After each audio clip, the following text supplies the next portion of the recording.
Hello, everybody. I'm Dr. Nishita, Assistant Professor from Christo Jayanti College. Welcome you all to this great platform of learning. Today, I'm going to talk about Akka Mahadevi, a well known Kannada poet, and we're going to learn her poem I Have Maya for Mother in Law. Before we plunge into Akka Mahadevi's Vachana or poem, let us just learn about Bhakti movement. We all know that India and its rich culture is known for Sanskrit literature. So before 6th century, it was all about Sanskrit literature, which was predominant, and the mother tongue or the regional languages were not at all prominent. During 6th century, in Tamil tradition, Bhakti movement started, and later on in 10th century, we have Bhakti Sahitya or literature coming up in Kannada literature as well. So in Karnataka, it started after 10th century. So we have some of the women saints equivalent to Akka Mahadevi. And I have just brought in some 3 to 4 names here just to give an introduction to all of them so that it is better to know about these women saints who are very great. In 1628, you have Bahina Bai from Maharashtra. She was a disciple of Tukaram, and her Atma Nivedan was a very famous composition, or Abhangs were her very famous compositions, and these were all devotional. And somebody like Lalla, who is revolutionary and very famous, she was from Kashmir. She's popularly known as Lalla Dev, and she is a kind of combination of Shaivism and Sufism. And people of Kashmir love her a lot, and they have given the highest or utmost respect to Lalla, and they call her somewhat equivalent to God or Allah. So those who know Allah would also know Lalla. So this is a kind of a uh, famous line that we know about Lalla. Lalla also is somewhat similar to Akka Mahadevi because she also embraced nudism. And then you have Mirabai. Mirabai is from Rajasthan. All of us know about Mirabai and her bhajans.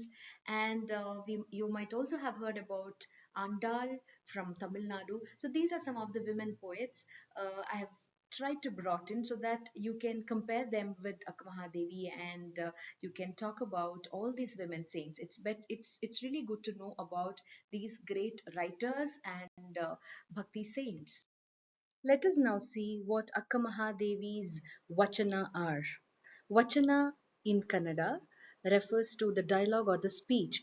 All her writings are called Vachanas because they seem like the dialogue between her and her Lord Channamallikarjuna or Lord Shiva, or sometimes the dialogue between herself and her immediate community or the devotees. Akka Mahadevi denounced her clothes, and her whole body was covered with long hair, and the nudity was not at all obscene. It was sacred when it comes to Akka Mahadevi, and everybody called her Akka means the sister, so nobody had any bad intentions. Everybody accepted her as Akka with utmost respect. And I have just quoted some of her Kannada lines here. ಕೈ ಸಿರಿಯ ದಂಡವ ಕೊಳಬಹುದಲ್ಲದೆ ಮೈ ಸಿರಿಯ ದಂಡವ ಕೊಳಲುಂಟೆ ಉಟ್ಟಂತ ಉಡುಗೆ ತೊಡುಗೆಯನ್ನೆಲ್ಲ ಸೆಳೆದುಕೊಳ್ಳಬಹುದಲ್ಲದೆ ಮುಚ್ಚಿ ಮುಸುಕಿದರೆ ನಿರ್ವಾಣ ಸೆಳೆದುಕೊಳ್ಳಬಹುದೇ Channamallikarjuna. So here she talks about her nudity, which is very sacred. She says that you can take away your clothes, but um, can you do that to the nirvana? Nirvana means the salvation. So only Channa Mallikarjuna has to bless, and I have covered my whole body with Channa Mallikarjuna's belagu. Belagu means the light or the prabhe or the grace. So when I'm wearing that, how can you talk about the clothes which are worldly? So this is how she defines herself, and she was so sure about her identity, and she expressed it in all of her writings. So this is another poem. Channa Mallikarjuna is the pseudonym that she uses in all of her poems. So you can call it as a Mudra or Ankita in Kannada. She says that other men are like thorn. I cannot touch them. I cannot go near them. I cannot trust them nor speak sweetly to them. Ava. Ava means mother. Men other than Channamallikarjuna have thorns on their breast, and so I cannot embrace them. Ava. So she says only Channamallikarjuna is her love, and uh, only there she finds a solace.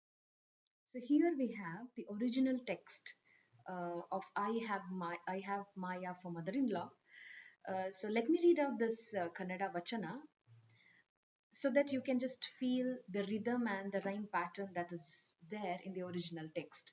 Atte maye mava samsari ಮೂವರು ಮೈದುನರು ಹುಲಿಯಂತವದಿರು ನಾಲ್ವರು ನಗೆವಣ್ಣು ಕೇಳು ಕೇಳದಿ ಐವರು ಭಾವದಿರೊನ್ನಯ್ಯ ದೈವವಿಲ್ಲ ಆರು ಪ್ರಜೆಯತ್ತಿಗೆಯವರ ಮೀರಲಾರೆನು ತಾಯೇ ಹೇಳುವಡೆ ಏಳು ಪ್ರಜೆ ತೊತ್ತಿರ ಕಾಹು ಕರ್ಮವೆಂಬ ಗಂಡನ ಬಾಯ ಟೊಣೆದು ಹಾದರವಾಡುವೆನು ಹರನ ಕೂಡೆ ಮನವೆಂಬ ಸಖಿಯ ಪ್ರಸಾದದಿಂದ ಅನುಭಾವವ ಕಲಿತೆನು ಶಿವನೊಡನೆ ಕರಚೆಲುವ ಶ್ರೀಶೈಲ ಚನ್ನ ಮಲ್ಲಿಕಾರ್ಜುನನೆಂಬ ಸಜ್ಜನ ಗಂಡನ ಮಾಡಿಕೊಂಡೆ.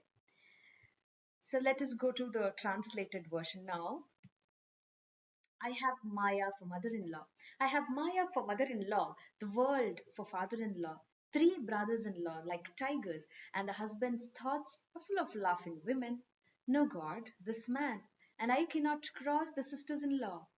But I will give this wench the slip and go cuckold my husband with Hara, my lord. My mind is my maid.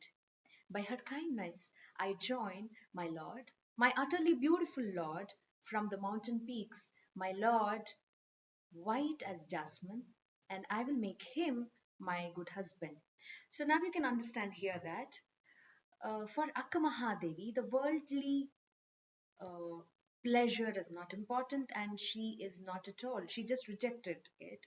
In fact, in her life, if you see her life, she rejected marriage, but she was forced to marry and to be there as a housewife, but she did not want that kind of identity, and she openly writes about that, and she says that Lord Shiva is or Lord Shiva or Channamallikarjuna is the only husband that she accepts, and exactly the same meaning is conveyed through this poem as well.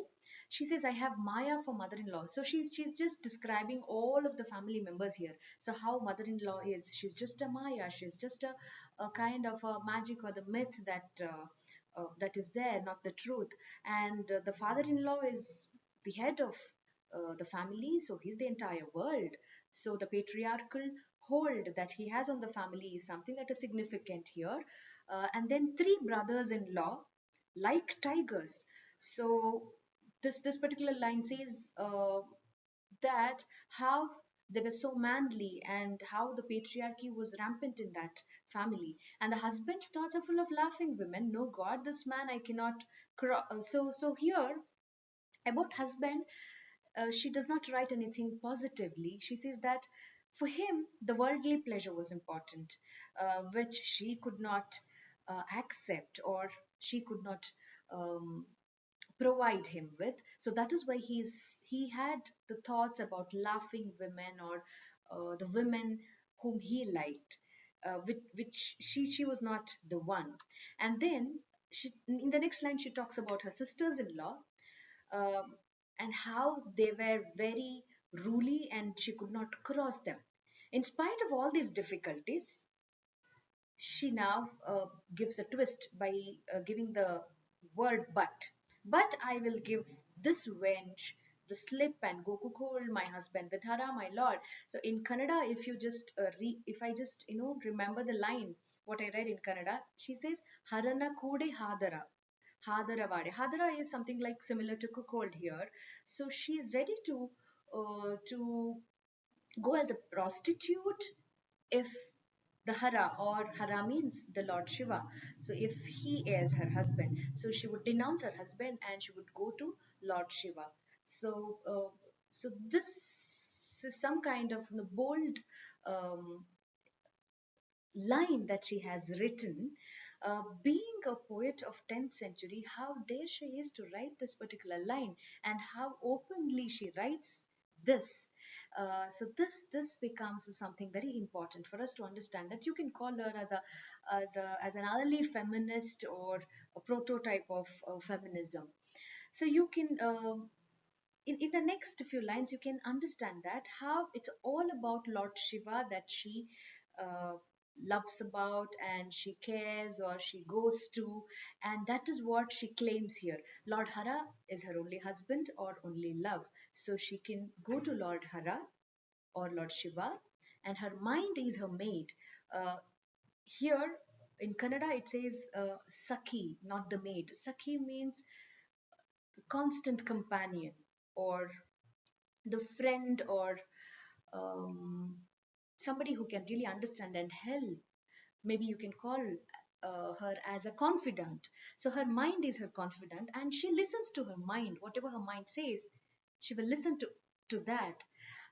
By her kindness, I join my Lord, my utterly beautiful Lord from the mountain peaks. That is from Kailas, or mountain peaks is the Kailas mountain that she's referring to. So she wants to join Lord Shiva, and he is white as jasmine. And these are some of the comparisons that she's bringing in here: mountain, the jasmine. And I will make him my good husband. So she says, I will make him my good husband. She doesn't say that I will become a wife to him. She says, I'll make him my good husband.